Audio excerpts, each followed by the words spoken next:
Good morning. Okay, so I've been writing in the last weeks, but I also been contemplating. I'm doing these exercises of just downloading some information, putting into text, don't reread it. So I know I have started many things, and they're going to be threaded at one point when I feel the need to connect them. But at this moment, I'm just really going with the flow.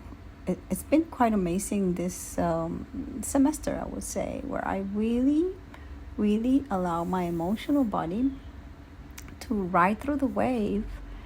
And sometimes it's in the highs, sometimes it's in the lows, but I just make decisions based on the observation of this wavelength. And so it's neither on, it's neither off, it's just a constant flow of change.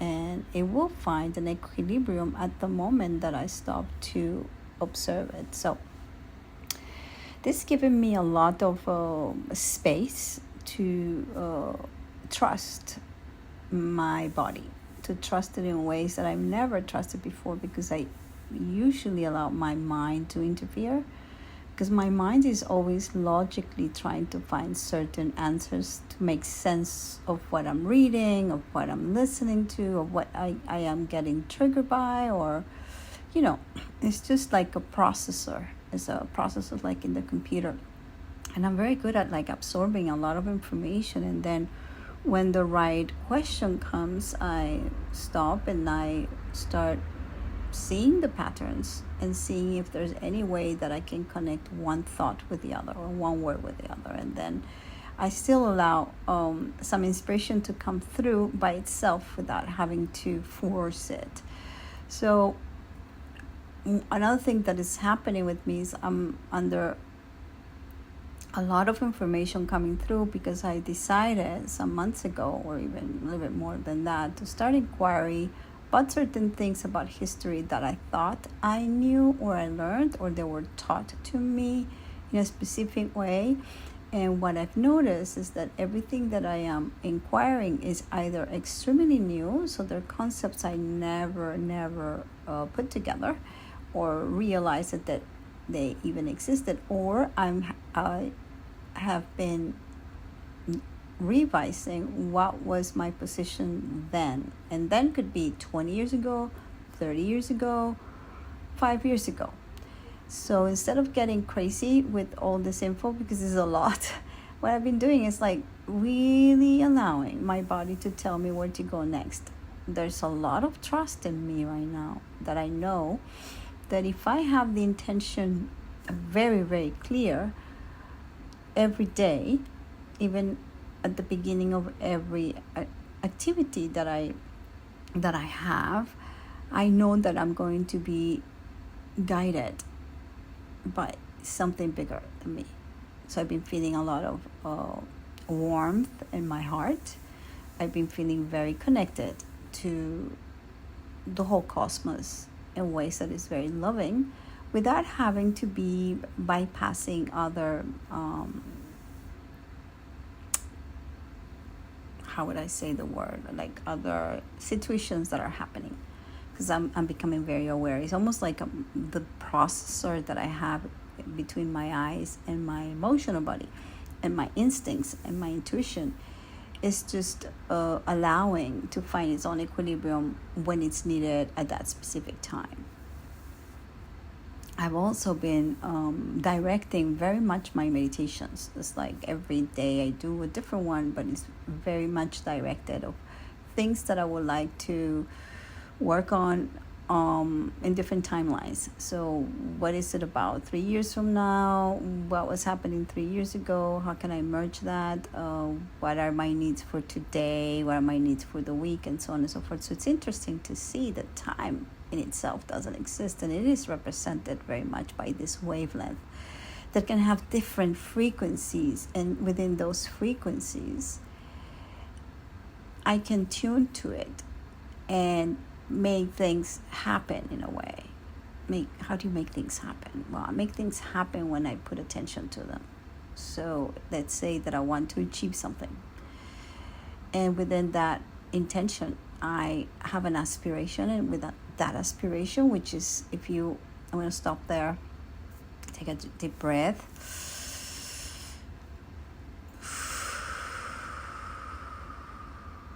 And I'm also going to add a humming to it, which is something that I do a lot in order to regulate my nervous system.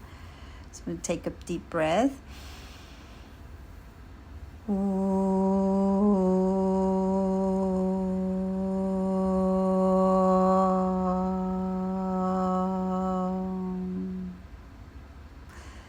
do this quite a lot. And what I find is that it anchors me. The breath, aspiration, inspiration. If you see the etymology of the word, it means breath, to inspire. It comes from Latin. And so anything that I aspire to or inspire is something that is going to be between two frequencies. So this is the time lapse. Me breathing and being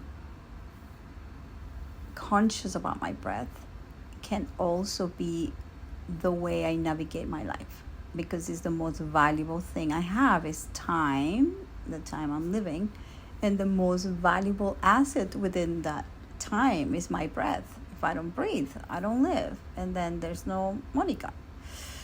So I've been really focusing on that, but not so much in the intellectual part, but more like in the body. And then now that I'm coming back to talk to you guys, I'm just sharing it. So I haven't really written about it. I'm just, being one with it. So we have the end of June today, and we're going to start, summer is officially over here, and there's a lot of things happening in the outside world, things that can be triggering people more or less. And so this is the message I have right now that is coming through me, and I'm been applying, to be honest, like really a very discipline.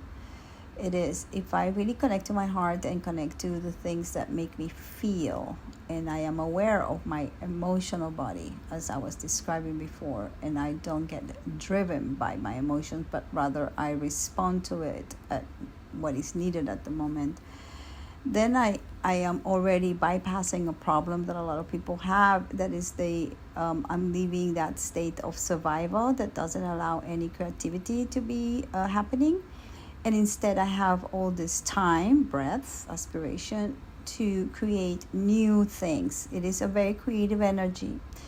And my aspiration or my intention has been really to think of myself in the next few years. If things were to be rebuilt again, if civilization would need a new way of contribution from my part, how can I give to the tribe contribution?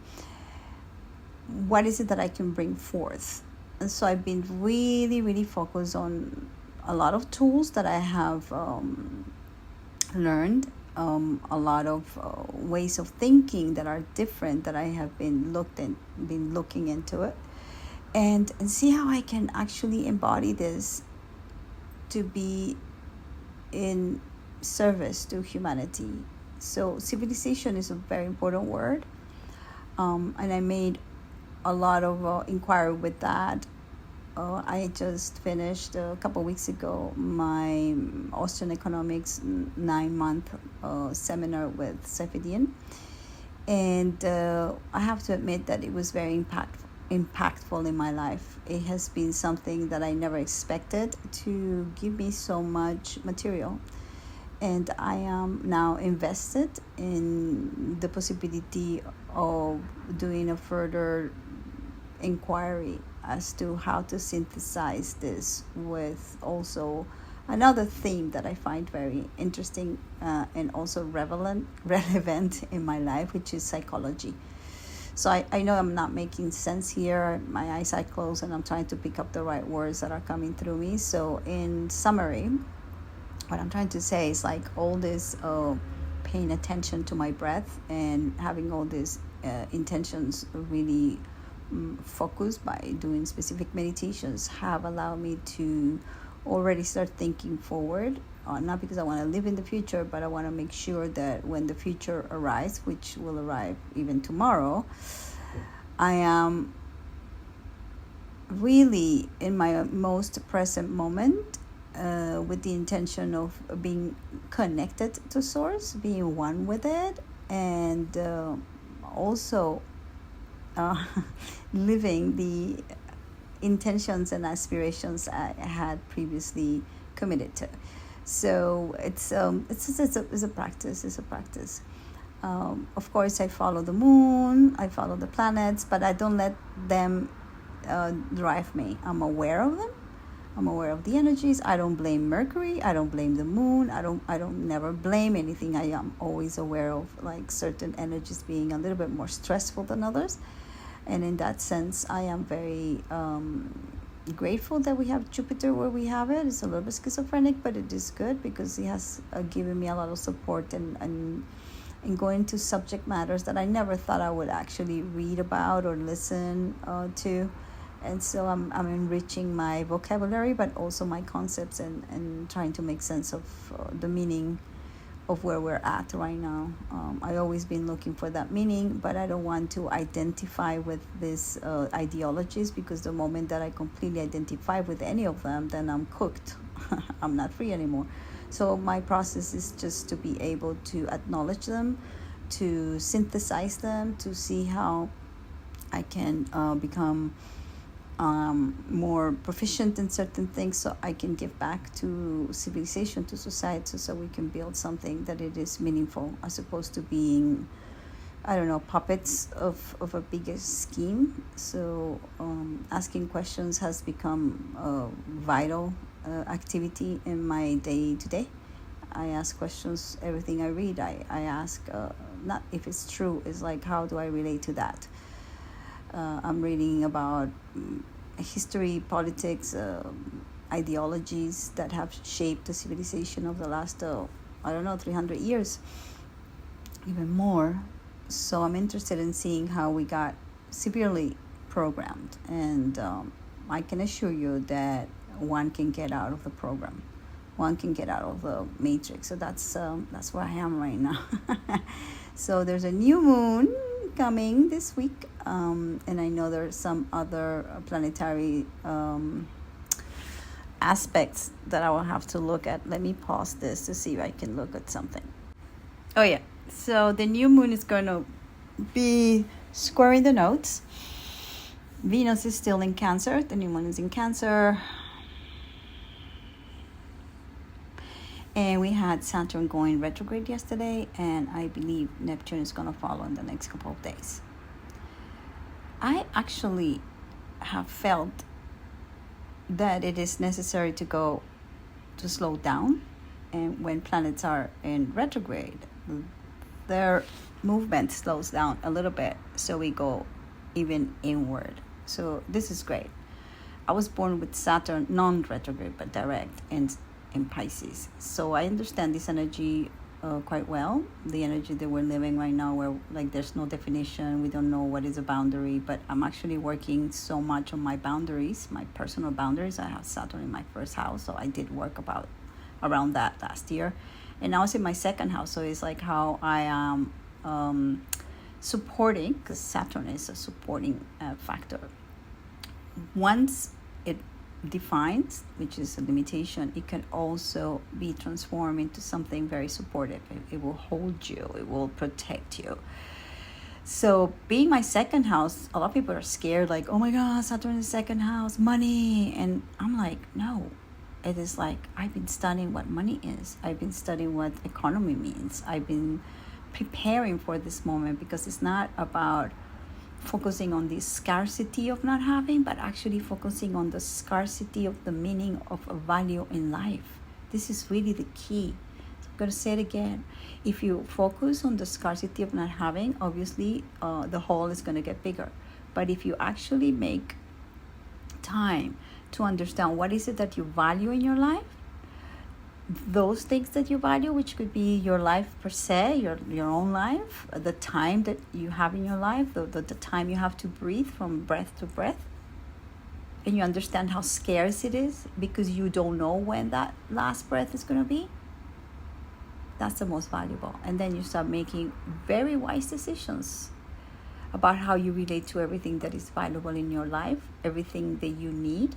And then you make priorities, and you can actually start having and living a low time preference, which is a very important subject matter that I learned during my studies of, and I'm applying, of Austrian economics. But I'll write more, and I'm writing more about it in my book, which I am completely devoted to right now, because I finally finished a lot of my previous commitments. So it's coming. I'm also editing a bunch of conversations that I had before. The next one coming is with my group, my study groups.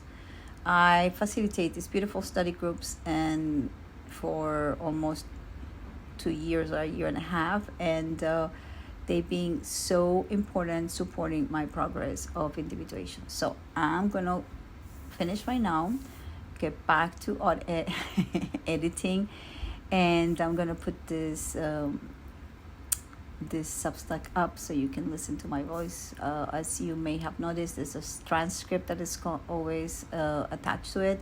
Now I do not have time to revise the transcript, so let's see how bad AI can understand my accent. I wish you all a beautiful, beautiful week. New moons are to make intentions. So my intention for a while has been to really connect to my heart, to what I feel, and how important it is to feel alive in this moment, giving our best.